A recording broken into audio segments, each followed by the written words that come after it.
الحمد لله. فقد قال الله تعالى في كتابه الكريم: نعوذ بالله من الشيطان الرجيم.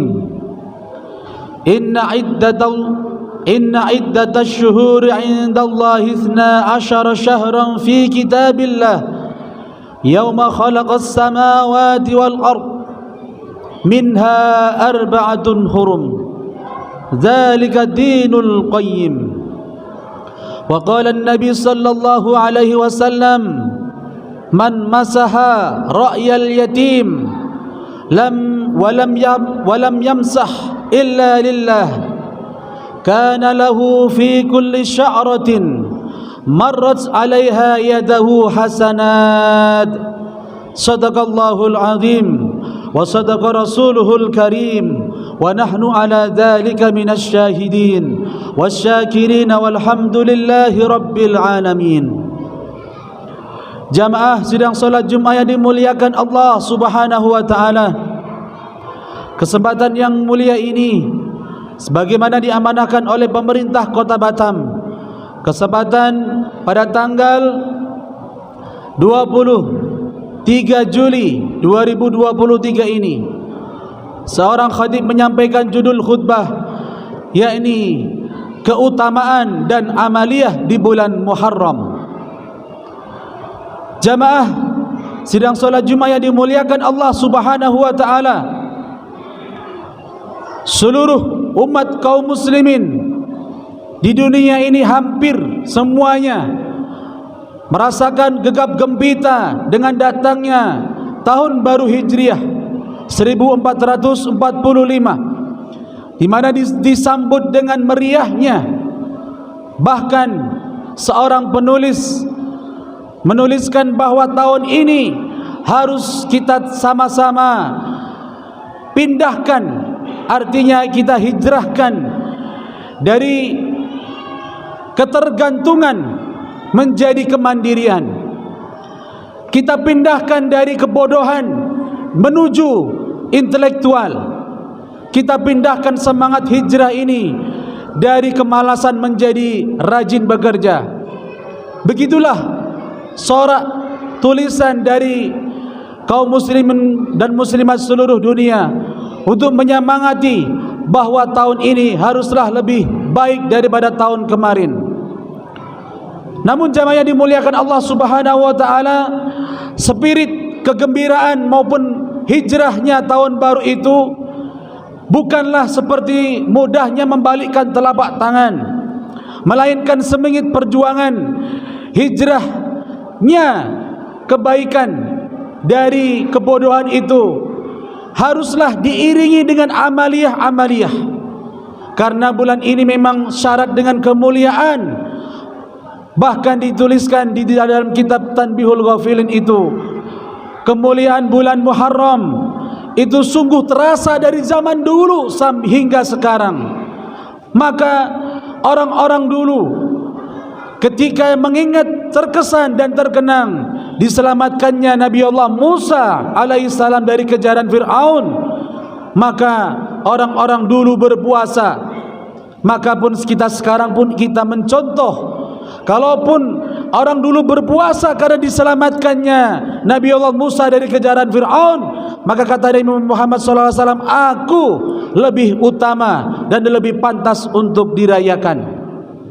Maka jamaah yang dimuliakan Allah Subhanahu wa taala, kita juga terkenang bahwa di bulan ini Allah Subhanahu wa taala menyelamatkan Nabi Allah Nuh alaihissalam dari banjir bandang. Itu pun terjadi di bulan Muharram.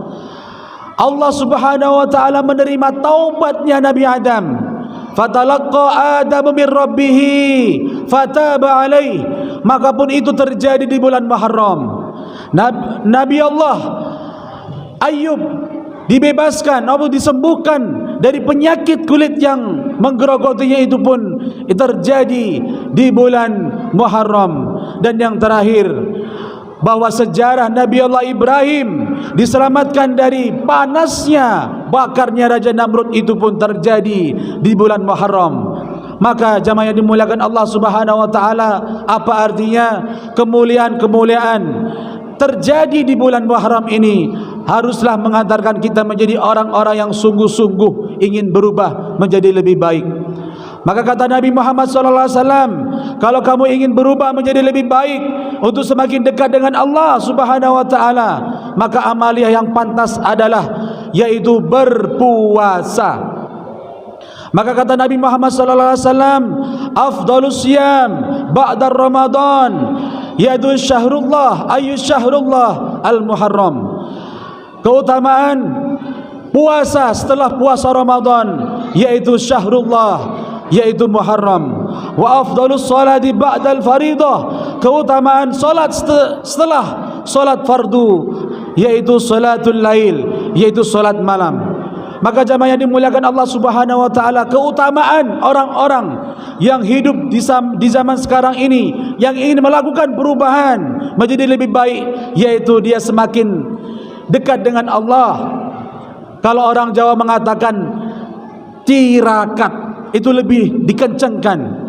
Bukan yang terjadi malah kebalikannya. Orang-orang malah justru menyuci benda-benda pusaka dengan bunga 7 rupa.